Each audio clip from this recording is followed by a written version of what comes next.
అందరికీ నమస్కారం. కార్నాస్ కిచెన్కి స్వాగతం సుస్వాగతం. ఈరోజు మనం ఫంక్షన్ హాల్లో చేసే పల్లి బెండకాయ ఫ్రై ఎలా చేయాలో వీడియోలో చూడండి. మనం ఫస్ట్ బెండకాయలు మంచిగా కడుక్కొని చిన్న చిన్న ముక్కలు చేసుకోవాలి. తర్వాత మనం కడాయిలో ఆయిల్ వేసుకొని అది వేడయ్యాక తర్వాత కొంచెం జీలకర్ర, ఆవాలు, కొంచెం శనగపప్పు, అదే పోపు దినుసులు ఉంటాయి కదా, అవి వేసుకొని కొంచెం వేగాలి. అవి వేగాక బాగా ఇట్లా కలుపుకోవాలి. కలిపి ఇలా శనగపప్పు వేసిన కొంచెం వేడయ్యాక దాన్ని కలుపుకున్నాను. తర్వాత మనం కట్ చేసుకున్న బెండకాయలు కట్ చేసి తూడ్చి ఆరబెట్టాలి. పచ్చిగా అట్లా వేస్తే మనం జిగురు అవుతుంది. మనం నీట్గా కడుక్కొని మంచి బట్టతో తుడుచుకొని కొంచెం ఆరబెట్టి కట్ చేసుకుంటే మనకు గంజి ఉండదు. ఆ జిగురు అనేది ఉండకుండా మంచిగా నీట్గా వస్తుంది. మన కాయలు వేయగానే అంత జిగురు వస్తుంటుంది.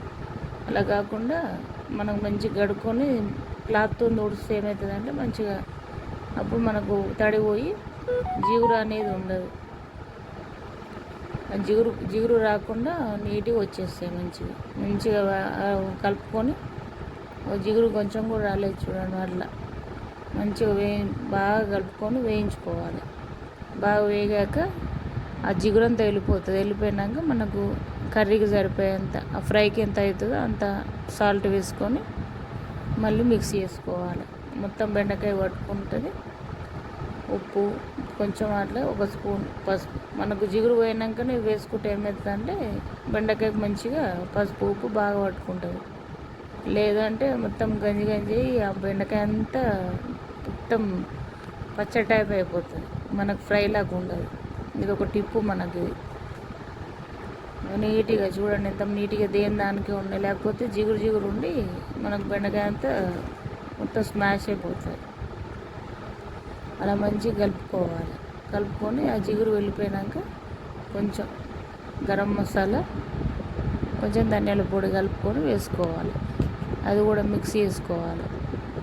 అది మిక్స్ అయ్యాక కొంచెం బెండకాయకి సరిపోయేంత, అదే ఫ్రైకి సరిపోయేంత కారం, ఒక 2 స్పూన్స్. మేము బాగా కారం ఎక్కువ తింటాం కాబట్టి కొంచెం ఎక్కువ కారం వేసుకుంటున్నాం. మీకు సరిపోయేటంత మీరు వేసుకోండి. దాన్ని బాగా కలుపుకొని మనము ఈ బెండకాయ ఫ్రైలకు పల్లీలు ఏం చేయాలంటే ఫస్ట్ ఫ్రై చేసుకొని పక్కకు పెట్టుకోవాలి. అలా వేసుకుంటే ఏంటంటే మనకు బెండకాయలు మంచిగా మనం తింటుంటే క్రంచీగా ఉంటాయి. ఆల్రెడీ వేయించుకొని నేను పక్కకు పెట్టుకున్నాను.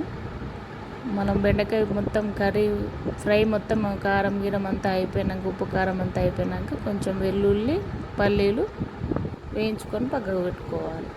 అవి పక్కకు పెట్టుకున్నాక తర్వాత బెండకాయ మొత్తం ఫ్రై చేసుకొని కారం గీరం వేసుకున్నాం కదా, తర్వాత మొత్తం రెడీ అయినాక పల్లీలు, వెల్లుల్లి వేసుకొని మళ్ళీ దీంట్లో కలుపుకోవడమే.